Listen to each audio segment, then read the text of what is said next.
ETF index mutual funds నేర్చుకుని stock మార్కెట్లో రాణించాలనుకుంటున్నారా? వెంటనే ఈ నెంబర్కి కాల్ చేయండి. నమస్కారం అండి.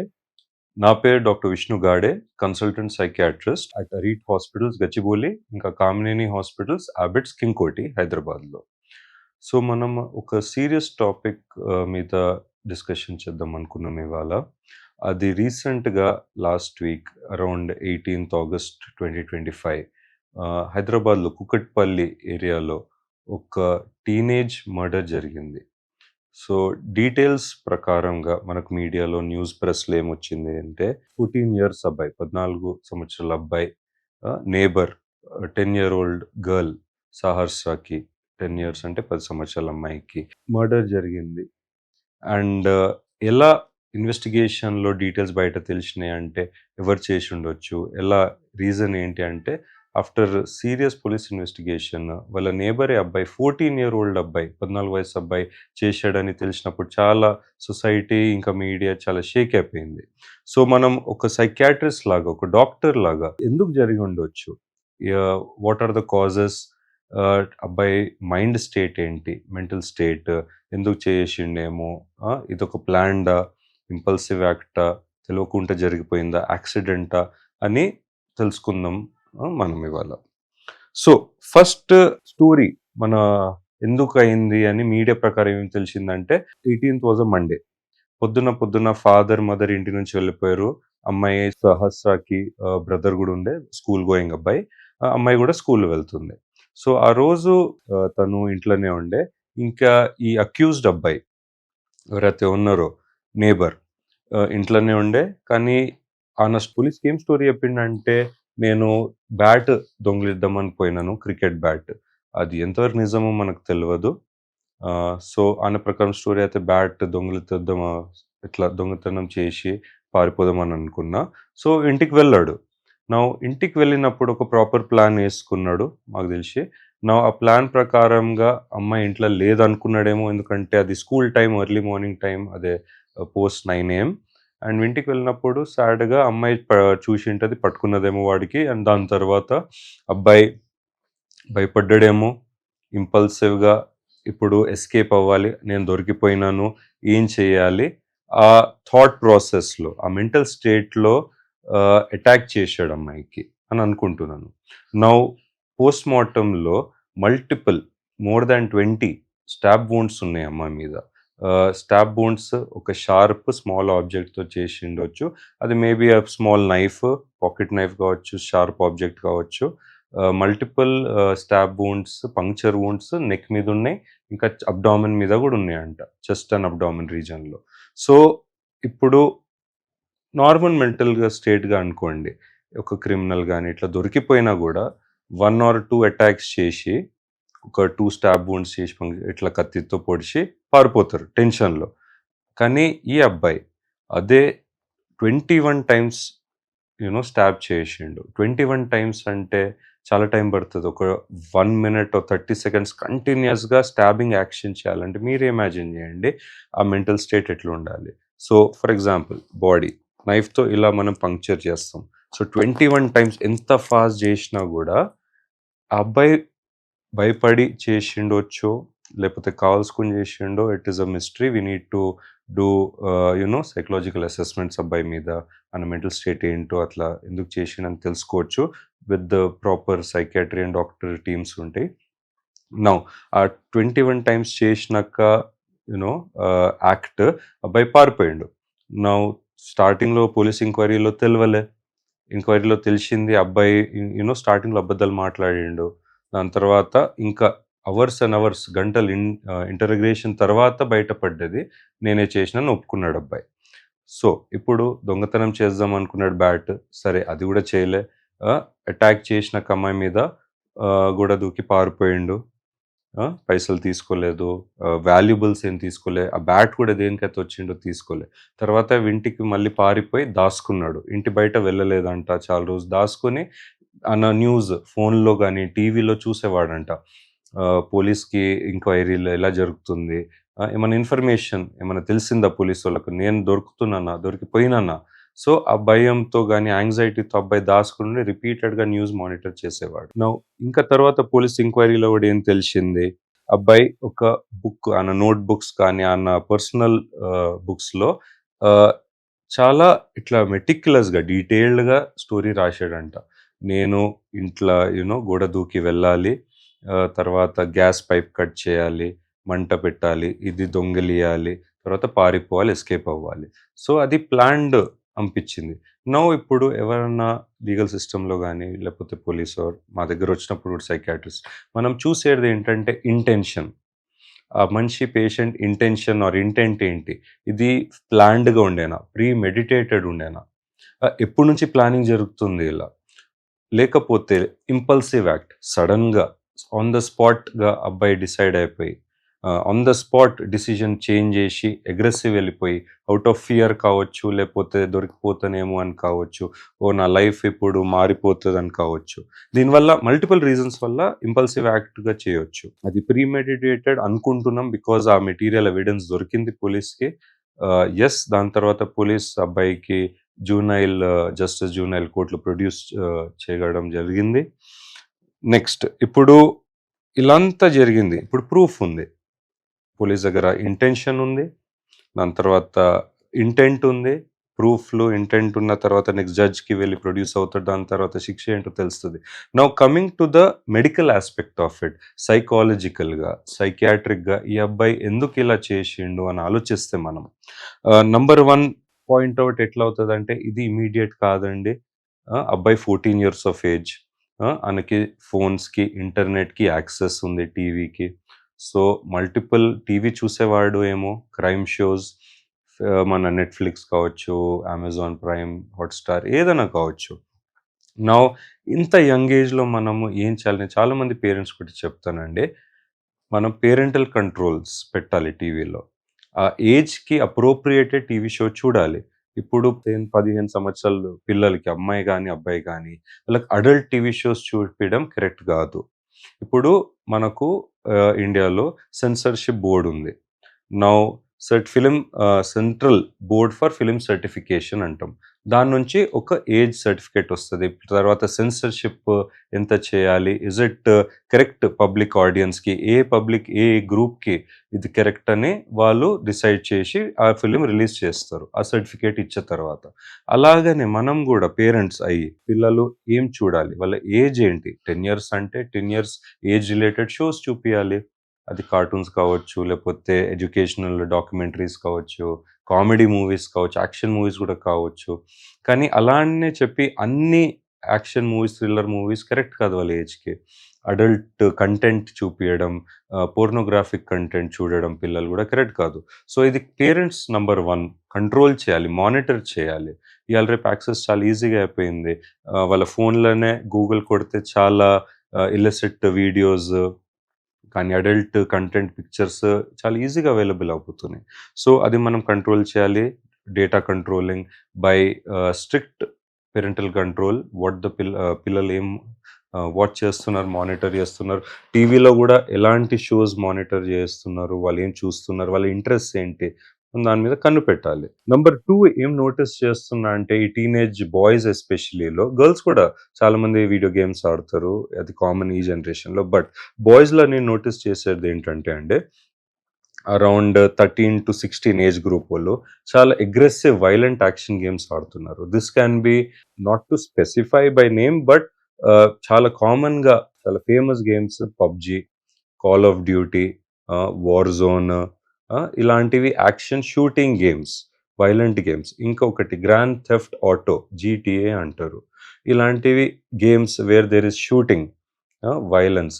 మళ్ళీ కొన్ని games where you have to కొంచెం టు కంప్లీట్ ఎ టాస్క్, మీకు ఈ ఈ గేమ్ ఒక లెవెల్ కంప్లీట్ చేయాలంటే ఒక్కోళ్ళకి వెళ్ళి మర్డర్ చేయాలి, దొంగతనం చేయాలి, బ్యాంక్ రాబరీ చేయాలి, తర్వాత పోలీసు వాళ్ళ నుంచి తప్పించుకోవాలి. ఇలాంటి సినారియోస్ క్రియేట్ చేస్తాయి ఈ గేమ్స్. అవి కంప్లీట్ చేస్తే, ఎంత ఫాస్ట్‌గా కంప్లీట్ చేస్తే, ఎంత మంచిగా కంప్లీట్ చేస్తే అంత పెద్ద రివార్డ్ వస్తది. In the game setting. ఇది రియల్ కాదు, ఇది గేమ్ సెట్టింగ్‌లో, ఫిక్షనల్ సెట్టింగ్. సో దానికి అలవాటైపోయి ఈ పిల్లలు యంగ్ ఏజ్ నుంచే వైలెన్స్ బిహేవియర్, వైలెంట్ ప్యాటర్న్స్ కనపడుతున్నాయి. గేమ్ ఆడినాక ఆ అగ్రెషన్ ఉంటుంది. పేరెంట్స్ ఫోన్ లాగేసినారు అనుకోండి, చాలా ఎక్కువసేపు ఆడినావు బేటా, ఇప్పుడు చదువుకో అంటే లేదు, టెంపర్ టాంట్రమ్స్ వస్తాయి. అగ్రెసివ్గా బెదిరియడం కానీ, మీరు నాకు ఫోన్ వాపస్ ఇవ్వకపోతే నేను చదవను, నేను మీకు కొడతాను, నేను నా నా- నేను నాకు సెల్ఫ్కి కొట్టుకుంటాను, హాని చేసుకుంటాను అని బెదిరియడం. తర్వాత ఇరగొట్టడం, డ్యామేజింగ్ ఆబ్జెక్ట్స్ అండ్ ప్రాపర్టీ, అది వాళ్ళ వస్తువులు కావచ్చు, వాళ్ళ పేరెంట్స్ వస్తువులు కావచ్చు, ఇరకొట్టడం కానీ పడేయడం కానీ జరుగుతున్నాయి. టెంపర్ టాంట్రమ్స్ అంటాం ఇది. ఇది ఎలా అయిపోయిందంటే, ఇది చేస్తే పేరెంట్స్ భయపడుతున్నారు. ఓ సరే పోనీ, ఇది ఫోన్ ఇచ్చేసి ఇంకో గంట ఆడుకుంటే అబ్బాయి అరవడు, చేయడు, ఏమి ఇమోషనల్ రియాక్షన్ రావద్దు అని పేరెంట్స్ కూడా ఇట్లా బెండ్ అయిపోయి ఇచ్చేస్తున్నారు పిల్లలు ఏం అడిగినా. సో నంబర్ 2 ఏంటంటే, పేరెంట్స్ స్ట్రిక్ట్ అయిపోవాలండి. వన్ వాజ్ మానిటరింగ్ వాళ్ళ కంటెంట్, ఏదైతే ఈ డిజిటల్ కంటెంట్ వాళ్ళు ఏదైతే కన్స్యూమ్ చేస్తున్నారో అది. Number 2, they have to be strict. ఈ సాఫ్ట్ అయిపోయి ఇమోషనల్గా వాళ్ళు విక్టిమైజ్ అయిపోయి పిల్లలకు అంత ఈజీగా ఫ్రీడమ్ ఇవ్వద్దు. ఈ ఏజ్ గ్రూప్లో చాలా మట్టుగా మనం జాగ్రత్తగా చూసుకోవాలి. ఎందుకంటే వాళ్ళు ఎంత ఒక నెగటివ్ జోన్లో వెళ్తున్నారంటే, అది అలవాటు అయిపోయి కానీ, లేకపోతే పర్సనాలిటీ మోల్డింగ్ అవుతుంది అండ్ పర్సనాలిటీ ఫార్మేషన్ అవుతుంది. సో మనం దానికి ఎంకరేజ్ చేయొద్దు. పాజిటివ్ ప్యాటర్న్స్కి ఎంకరేజ్ చేయాలి, నెగటివ్ పర్సనాలిటీ ప్యాటర్న్స్కి ఎంకరేజ్ చేయొద్దు. సో దీన్ని వాళ్ళకి ఏమైనా హెల్ప్ కావాలంటే టు ఐడెంటిఫై, చిన్న డౌట్ ఉన్న పేరెంట్స్కి, లేకపోతే వాళ్ళ రిలేటివ్స్ కానీ చుట్టాలు, కజిన్స్ ఎవరని చెప్పారు, చూడండి మీ పిల్లోడ్లో కొంచెం ఈ ట్రేట్స్ కనపడుతున్నాయి, ఈ బిహేవియర్ కొంచెం అబ్నార్మల్గా ఉంది, మాకు డౌట్ ఉంది, ఒక్కసారి డాక్టర్కి చూపియండి అన్నప్పుడు ప్లీజ్ పిల్లలకి సైకాట్రిస్ట్ దగ్గర తేవచ్చు. తర్వాత మేము వాళ్ళకి అసెస్మెంట్స్ చేస్తాము, డయాగ్నోస్టిక్ క్రైటీరియా ఉంటుంది, సైకలాజికల్ టెస్టింగ్ ఉంటుంది, కౌన్సిలింగ్ చేస్తాము. దాని తర్వాత ఒక డయాగ్నోస్టిక్ రిపోర్ట్ ఫార్ములేషన్ చేసి అబ్బాయికి ఏమేమి ఉంది, ప్రోస్ కాన్స్, అసలు అబ్బాయికి ప్రాబ్లం ఉందా లేదా అని ఒక ఐడియా వస్తుంది మనకు. దాని తర్వాత పర్సనాలిటీ డిసార్డర్స్ గురించి కూడా మనం డిస్కస్ చేయాలి. ఇలాంటి పిల్లల్లో, బాయ్స్ అండ్ గర్ల్స్లో మనం కాండక్ట్ డిసార్డర్ చూస్తున్నాము. తర్వాత టెంపర్ టాంట్రమ్స్లో ఇంపల్స్ కంట్రోల్ డిసార్డర్ అంటాము, బిహేవియరల్ అబ్నార్మాలిటీస్ చూస్తున్నాము, తర్వాత యాంటీ సోషల్ ట్రేట్స్ చూస్తున్నాము అండ్ బార్డర్ లైన్ ట్రేట్స్ చూస్తున్నాము.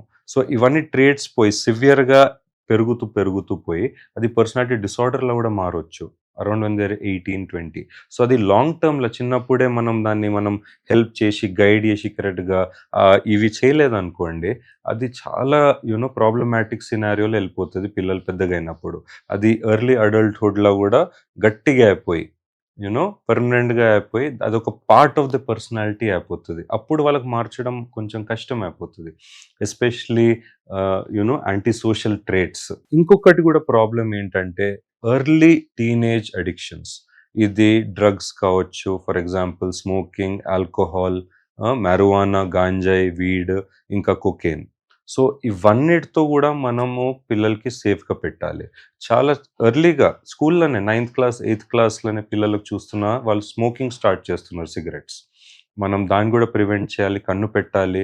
స్కూల్ టీచర్స్ మనం రెగ్యులర్గా వెళ్ళి మాట్లాడాలి. పేరెంట్స్, బాయ్స్ ఆర్ గర్ల్స్ ఎలా ఉన్నారు క్లాస్ రూమ్లో, వాళ్ళకి ఏమైనా యాంగర్ ఇష్యూస్ ఉన్నాయా, స్కూల్, ఇంటర్మీడియట్ కాలేజెస్లో ఏమైనా గొడవలు చేస్తున్నారా, వీళ్ళు వేరే ఫ్రెండ్స్తో ఎలా ఉన్నారు, టీచర్స్తో ఎలా ఉన్నారు, వాళ్ళ మార్క్ పర్ఫార్మెన్స్ ఎలా ఉంది, ఇవన్నీ మనం మానిటర్ చేస్తూ పోవాలి. చిన్న చిన్న సైన్స్ ఉంటాయండి, స్మాల్ టెల్ సైన్స్ అంటాం. ఈ సైన్స్ వెంటనే క్యాచ్ చేసినప్పుడు మనం ఎర్లీగా ఇంటర్వెన్షన్ చేయడం అవసరము. నెక్స్ట్, సెల్ఫ్ హార్మింగ్ బిహేవియర్ చాలా కామన్ అయిపోతుందండి ఇట్లాంటి పిల్లల్లో. మనము వాళ్ళకు ఫోన్ అడిక్షన్ ఉందనుకోండి, for example Facebook, Instagram, Snapchat, చాలా గంటలు ఫ్రెండ్స్తో మాట్లాడతారు, చాటింగ్ చేస్తారు. ఎస్, వాళ్ళు సబ్జెక్ట్ డిస్కస్ చేస్తున్నారు, కలిసి చదువుకుంటున్నారు, ఎడ్యుకేషనల్గా చేస్తున్నారు అంటే వెరీ గుడ్. కానీ if it is very non important topics, ముచ్చట పెడుతున్నారు, జోకులు వేసుకుంటున్నారు, సెలబ్రిటీస్ గురించి మాట్లాడుతున్నారు, వాళ్ళేం షాపింగ్ చేశారు, వీళ్ళేం బట్టలు వేసుకున్నారు, ఇది కొంచెం సేపు మాట్లాడడం కరెక్టే, కానీ గంటలు మాట్లాడడం కరెక్ట్ కాదు నా ఒపీనియన్లో. సో అప్పుడు మనం ఏం చేస్తాం, ఫోన్ తీసేసుకున్నారు అనుకోండి పేరెంట్స్, మళ్ళీ ఈ యాంగర్ బిహేవియర్ బయటకు వస్తుంది, అగ్రెసివ్ బిహేవియర్ బయటకు వస్తుంది. దాంతో సెల్ఫ్ హార్మ్ బిహేవియర్ కూడా చూస్తున్నాం చాలా మట్టుగా ఇవాళ రేపు టీనేజ్ గర్ల్స్లో especially. It is on the rise. వాళ్ళు సెల్ఫ్గా కటింగ్ చేసుకుంటున్నారు, సెల్ఫ్గా బర్న్ చేసుకుంటున్నారు. ఆ పెయిన్ ఆ పెయిన్‌తో వాళ్ళకేమవుతుందంటే కొంచెం సాటిస్ఫాక్షన్ వస్తది. లేకపోతే నంబింగ్ వస్తుంది. డిప్రెషన్‌లో ఉన్నోళ్ళు, యాంగ్జైటీలో ఉన్నోళ్ళు చాలా కామన్‌గా హార్మ్ జేసుకుంటారు వాళ్ళు. గోడలకు గుద్దడం కానీ, తల కొట్టుకోవడం కానీ, లేకపోతే బెడ్‌కి పంచింగ్ ఇలాంటి బిహేవియర్స్ మనం నోటీస్ చేయాలి. తర్వాత సీరియస్ కండిషన్స్‌లో గూడా మనము సూసైడల్ బిహేవియర్, సూసైడల్ అటెంప్ట్స్ చూస్తున్నాము. ఇది మనం చాలా జాగ్రత్తగా మానిటర్ చేయాలి. ఎవరికైతే సూసైడల్ టెండెన్సీస్ ఉన్నాయో వాళ్ళకు సూసైడ్ వాచ్ మీద పెట్టాలి. సింపుల్ ఎగ్జాంపుల్ సూసైడ్ వాచ్ అంటే ఏంటంటే, మనకు పిల్లలకు 24/7 ఒక మానిటరింగ్ చేయాలి. ఎవరైనా రొటేషన్స్ తీసుకుంటూ ఫ్యామిలీ మెంబర్స్ ఎవరైనా మానిటర్ చేయాలి. సూసైడ్ వాచ్‌లో ఇంకేముంటది షార్ప్ ఆబ్జెక్ట్స్, నైఫ్స్ కానీ, స్టేప్లర్స్ కానీ ఎనీ షార్ప్ ఆబ్జెక్ట్స్ తీసేయాలి దూరం. వాళ్ళకు ఇంకా బయట పోతున్నప్పుడు ఎవరన్నా తోడు వెళ్ళాలి. కంపానియన్‌షిప్ లాగా just to be safe. For example ఏమన్నా యూ నో హైట్స్ ఉన్నాయనుకోండి. టెర్రసెస్ మీద పంపియొద్దు. ఎందుకంటే అక్కడి నుంచి జంప్ చేసే ఛాన్సెస్ ఎక్కువుంటాయి. మళ్ళీ రిస్క్ టేకింగ్ బిహేవియర్స్, ర్యాష్‌గా బైక్ డ్రైవింగ్, ర్యాష్‌గా కార్ డ్రైవింగ్ చేయొద్దు. సో, అందుకే వాళ్ళకు బండి ఉంటే కూడా టూ వీలర్ కానీ, ఫోర్ వీలర్ కొన్ని డేస్, వీక్స్ వరకు నడిపివ్వద్దు. అండ్ వాళ్ళకి ఆల్కహాల్, సిగరెట్స్ అలవాటు ఉందంటే డెఫినెట్‌లీ ఇలాంటి ఇలిసిట్ సబ్స్టెన్సెస్‌తో దూరం ఉండాలి. డిప్రెషన్ అండ్ యాంగ్జైటీ మాట్లాడదాం. ఇలాంటి children depression can be seen as early as 12 years అండి. ఇంకా తక్కువ గూడా 8 ఇయర్స్, 9 ఇయర్స్‌లో గూడా చూషినా నేను డిప్రెషన్, యాంగ్జైటీ చిన్నప్పటి నుంచే. So, 12 years, 13 years teenage puberty వాళ్ళకు సపోజ్ ఈ ట్రేట్స్ ఉన్నాయనుకోండి, వాళ్ళు ఎక్కువ బయట పడరు. ఫస్ట్ ఏమవుతది సోషల్ ఐసోలేషన్ అవుతది. జనాలతో మాట్లాడరు, ఒంటరిగా ఉంటారు, ఫ్యామిలీతో కూడా మాట్లాడరు, ఫ్రెండ్స్‌తో కూడా మాట్లాడరు. సడెన్‌గా ఏదైనా ట్రిగ్గర్ అయిందనుకోండి, ఒక సివియర్ అటాక్, ఒక సివియర్ ఎపిసోడ్ లాగా ఎళ్ళిపోతారు. సో, అది గూడా ఐడెంటిఫై చేసి మనం వాళ్ళకు బయటికి తేవాలి.